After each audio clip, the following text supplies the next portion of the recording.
جارێکی تر مامۆستایانی گرێبەست ناڕەزایەتیەکانیان هێنایەوە سەر شەقام، هەمان ئەرێک هەمان ماندووبوون، بەڵام ماپ و شایستەی جیاواز.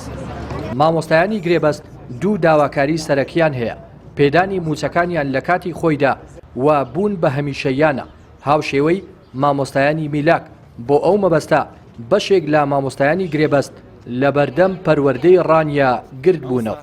داواکاری مامۆستایانی گرێبەست لە دوو خاڵی سەرەکی خۆیدا دەبینێتەوە. یەکەمیان دامەزراندنی مامۆستایانی گرێبەست بە شێوەیەکی هەمیشەیی لە بودجەی 2026 عێراق بۆ ئەم مەبەستەش داوا لە سەرجەم لایەنەکان دەکەم، سەرجەم فراکسیۆنەکان نوێنەرانی کورد لە بەغدا داکۆکی بکەن لەسەر مافی مامۆستایانی گرێبەست، هاوشێوەی گرێبەستەکانی عێراق مافیان جێگر بکرێت لە بودجەی عێراقدا. دووەمیان داوا دەکەن حکوومەتی هەرێمی کوردستان و وەزارەتی دارایی چیتر موچەی مامۆستایانی گرێبەست دوا نەخات لەگەڵ وەزارەتی پەروەردە دابەشکرێت. هەموو کاتێک تایبەت پەروەردەی ڕانە زۆر دووا دەکەوێت، بۆ ئێمە داوامان وایە کە هەمووان بەیەکسانی دابەش بکرێت لەگەڵ مامۆستای میلاکدا موچەکانمان بۆ بێت. بەڵێ زۆر فەرق و جیاوازە، چونکە ئێمە هەموو ئەرکەکانی ئەوان بە زیادیشەوە جێبەجێ دەکەین کەچی موچەکانمان لەگەڵ ئەواندا دابەش ناکرێت. ئێمە داوا دەکەین بکرێن بە هەمیشەیی و لەگەڵ ئەوانیجا دابەش بکرێت.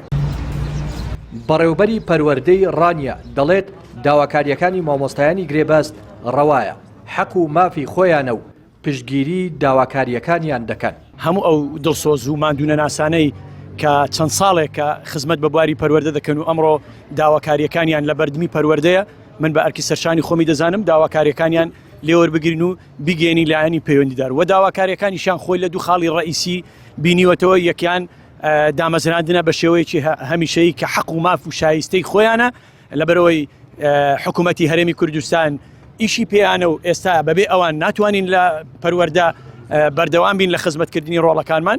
و دووەمیشیان داواکردنیەکی حەقیقی ڕەوای خۆیانە، داواکردنی موچەیە ئەرک و مافیان بەرامبەر بە یەک بێت، لەبەرەوەی هەمویان ئەرکەکانی خۆیان زۆر بە باشی بەڕێوە بردووە و ڕۆژانە لە دەوامدا هیچ کەم و کوڕی و دواکەوتنیان نەبووە، پێویستیشە موچەکانیان دوانەکەوێ و لە کاتی خۆیاندا پێیان بدرێت. نزیکەی 43,000 مامۆستای گرێبەست لە هەرێمی کوردستان شان بەشانی مامۆستایانی میلاک دەوام دەکەن، لە کاتێکدا هاوشانی مامۆستایانی میلاک دەوامی خوێندن دەکەن و وانە دەڵێنەوە، بەڵام نەموچەکانیان لە کاتی خۆیاندا پێدەدرێت و نادەشکرێن بە هەمیشەیی. ڕێناس ئەرسەلان، کەناڵی پەیام ڕانیا.